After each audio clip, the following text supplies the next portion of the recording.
Hello friends, स्वागत है आप सभी का। कंप्यूटर के इस क्लास में पढ़ेंगे महत्वपूर्ण प्रश्नों की प्रश्नोत्तरी। शुरुआत करते हैं। आज का पहला जो प्रश्न है, कितना बाइट।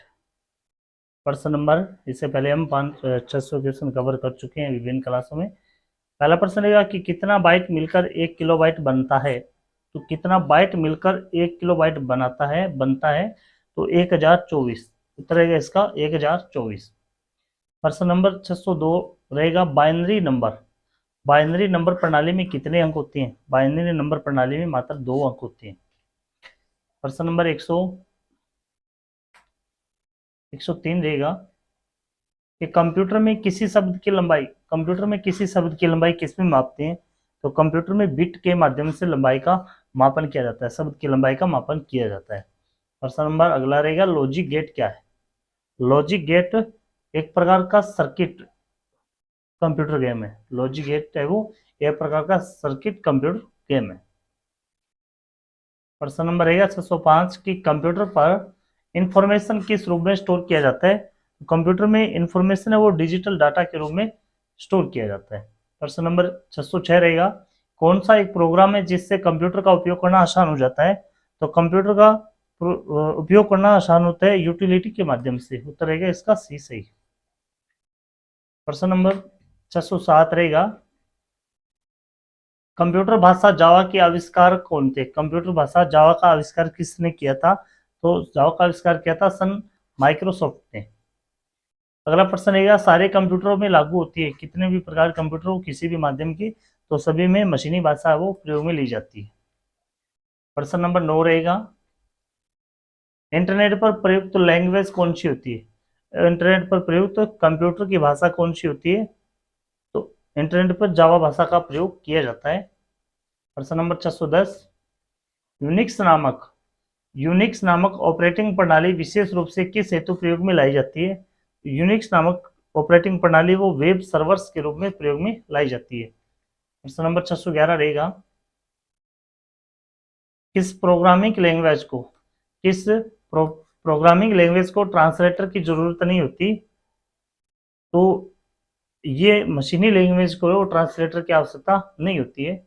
प्रश्न नंबर 612 रहेगा, निम्नलिखित में से कौन सा मशीन इंडिपेंडेंट प्रोग्राम है, स्वतंत्र प्रोग्राम होता है मशीन का। तो ये होता है हाई लेवल लैंग्वेज का। प्रश्न नंबर 613 रहेगा कि गलती एक एल्गोरिथम है जिससे गलत परिणाम निकलते हैं, इसे क्या कहा जाता है। तो इसे कहा जाता है लॉजिकल एरर। इसे लॉजिकल एरर के नाम से जाना जाता है। प्रश्न नंबर 614 रहेगा, ये पहले भी आ गया, जावा का आविष्कार है वो सन माइक्रोसॉफ्ट ने किया था। 615 नंबर प्रश्न रहेगा, किसका उपयोग करते हुए पहला कंप्यूटर प्रोग्राम किए गए थे। तो सबसे पहले मशीनी लैंग्वेज का प्रयोग करते हुए कंप्यूटर प्रोग्राम किए गए थे। अगला प्रश्न देखिए, किसने बेसिक कंप्यूटर भाषा का आविष्कार किया था। बेसिक कंप्यूटर भाषा का विकास किसने किया था। तो बेसिक कंप्यूटर भाषा का विकास किया था जॉन जी केमी ने। प्रश्न नंबर 617 रहेगा कि बेसिक कंप्यूटर भाषा का विकास कब हुआ था। बेसिक कंप्यूटर भाषा का विकास 1964 में हुआ था।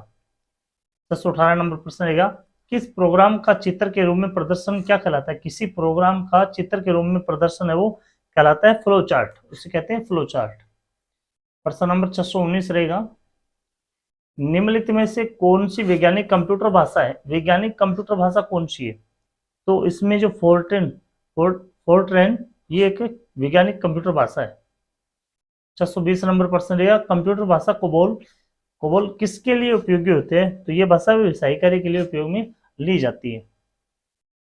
अगला प्रश्न देखिए, किस कंप्यूटर भाषा का प्रयोग वाणिज्यिक कार्यों में किया जाता है। वाणिज्यिक या व्यवसायिक एक ही बात होती है, उसमें कोबोल भाषा का प्रयोग किया जाता है।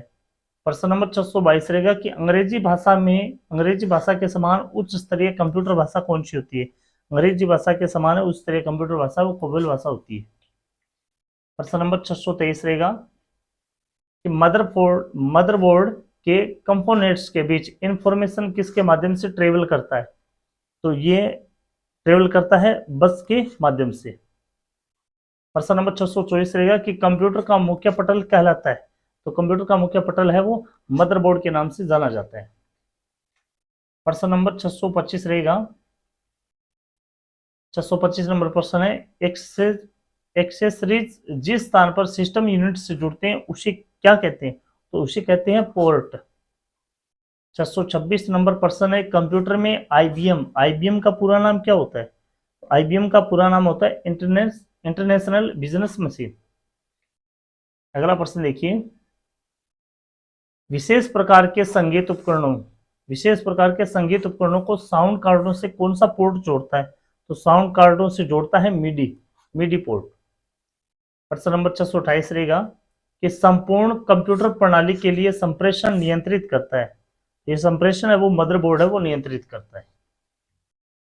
प्रश्न नंबर 629 रहेगा कि डिस्क को पढ़ने के लिए प्रयोग में आने वाला हार्डवेयर कौन सा होता है? डिस्क को पढ़ने के लिए प्रयोग में आने वाला हार्डवेयर होता है डिस्क ड्राइव। 630 नंबर देखिए, इलेक्ट्रॉनिक कंपोनेंट वाले थिन प्लेट या बोर्ड को कहते हैं? तो इस बोर्ड को कहा जाता है सर्किट बोर्ड। प्रश्न नंबर 631 रहेगा, एक्सपेंशन कार्ड किस में इंसर्ट किए जाते हैं? एक्सपेंशन कार्ड होते हैं वो किस में इंसर्ट किए जाते हैं? तो ये इंसर्ट किया जाते हैं स्लॉट के माध्यम से, स्लॉट में। सीडी से आप क्या समझते हैं? सीडी से आप क्या समझते हैं? तो सीडी का अर्थ होता है जो पढ़ और लिख दोनों सकते हैं, वो सीडी होती है। प्रश्न नंबर 633 रहेगा कि निम्न में से कौन सा ऑप्टिकल डिस्क का उदाहरण है? ऑप्टिकल डिस्क का उदाहरण है वह है डिजिटल वर्साटाइल डिस्क। प्रश्न नंबर 34 देखिए कि कौन सी डिवाइस प्रोग्राम और डाटा के बीच का अंतर समझ सकती है? तो ये डिवाइस होती है वो माइक्रो प्रोसेसर होती है जो प्रोग्राम और डाटा के बीच का अंतर समझ सकती है। प्रश्न नंबर 35 रहेगा, डीवीडी का उदाहरण है। तो डीवीडी का उदाहरण है वो है ऑप्टिकल डिस्क। अगला प्रश्न है कि कंप्यूटर की मेमोरी को क्या कहते हैं? कंप्यूटर की मेमोरी को किस नाम से जाना जाता है? तो उसे 3 भागों में बांटा जाता है, आंतरिक, प्राथमिक और प्राइमरी। ये सभी इसका उत्तर सही रहेगा। प्रश्न नंबर 37 रहेगा कि डिस्क को ट्रैकों और सेक्टरों में विभाजित करने की प्रक्रिया क्या है? डिस्क को ट्रैकों और सेक्टरों में विभाजित करने की प्रक्रिया होती है फॉर्मेटिंग। प्रश्न नंबर 38 रहेगा कि निम्नलिखित में से क्या स्टोरेज डिवाइस का उदाहरण नहीं है? तो स्टोरेज डिवाइस का उदाहरण नहीं है वो है रैम। प्रश्न नंबर अगला रहेगा, फाइल सिस्टम स्थायी रूप से संग्रहण में रहता है। फाइल सिस्टम स्थायी रूप से संग्रहण में रहता है तो ये संग्रहण में रहता है सेकेंडरी में संग्रहण में रहता है, स्टोर में रहता है। डीवीडी क्या है? डीवीडी की फुल फॉर्म क्या होती है? Digital video